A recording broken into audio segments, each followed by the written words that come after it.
Shabbat Shalom. So, what are you scrolling through these days on your phone? What's on your social media feeds? Perhaps it's a hot take on the big, beautiful bill, or maybe a variety of cute cats. It's worth noticing, none of it is random. Our feeds are carefully shaped and designed to keep us engaged, drawn in, surrounded. And without realizing it, our feeds can begin to influence the ways in which we view the world. Not all at once, but gradually, in small doses. So it's worth asking, what kind of world is being placed before your eyes each day? What version of humanity are you taking in? Again and again, without even meaning to. Are you being led towards beauty or brokenness? Towards possibility or despair? Towards blessing or towards cynicism and curse? This week's Torah portion, Balak, has within it the words that we recite in our traditional morning prayers.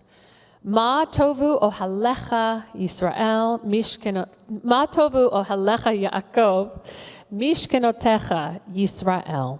How beautiful are your tents, O Jacob, your dwelling places, O Israel.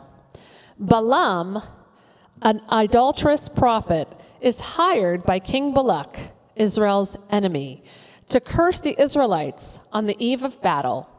However, every time Balaam opens up his mouth to curse, a blessing comes out. He literally cannot curse them, even though it is what he is paid to do, even though he tries. Instead, he says, Ma tovu, how beautiful are your tents, O Jacob, your dwelling places, O Israel. This moment could have been anchored in curse, but instead was set free with a blessing. It is a moment of transformation when something intended to hurt and wound shifts into something that affirms and elevates. The Israelites had been stuck in a cycle of negativity, complaining incessantly about their plight as wanderers in the desert. They argued and turned on Moses and Aaron, saying, "If only we had perished. Why did you bring us into this wilderness for us and our beasts to die? Why did you make us leave Egypt to bring us to this wretched place?" There is a pivot that takes place with Balaam's blessing. From a worldview that might be characterized as describing everything as broken and doomed, to one that takes on a stance of gratitude. The Israelites shift from negativity to positivity, expansion, and hope. And Balaam's words become our mantra. Over the millennia, Jews from around the world have recited these words in prayer each and every morning. We need this now when we have so much else telling us that everything is, in fact, broken, that we are doomed. There is a lot broken, but we are not doomed.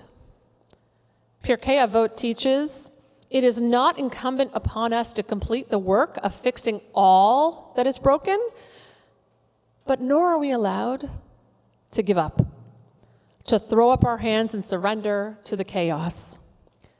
This is not the Jewish way. We must find the possibility for repair. We must see the possibility for a better future. Balaam's words describe a beauty inside the camp that the Israelites might not have recognized about themselves. Sometimes we need external reminders to help us break a cycle of negative thinking. We need to recalibrate the algorithms. Judaism teaches a daily discipline practice of invoking gratitude called Hakarat HaTov, literally meaning noticing the good.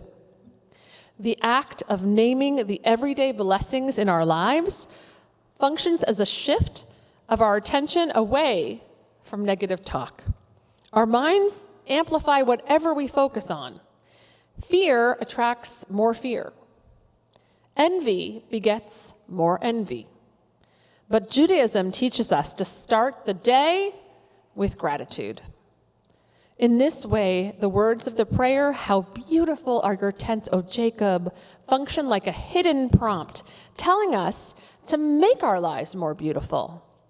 Every day, especially when the world feels chaotic, divisive, manipulative, we wake up and we can say, "Ma tovu ohalecha." How beautiful is this mess that I'm in? How good are the people in my life?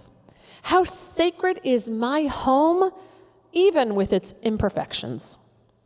Even when we're complaining, even when others are plotting, even when our social feeds are filled with chaos and cats, blessing can still break through. And that in itself is a miracle worth starting the day with. Shabbat Shalom.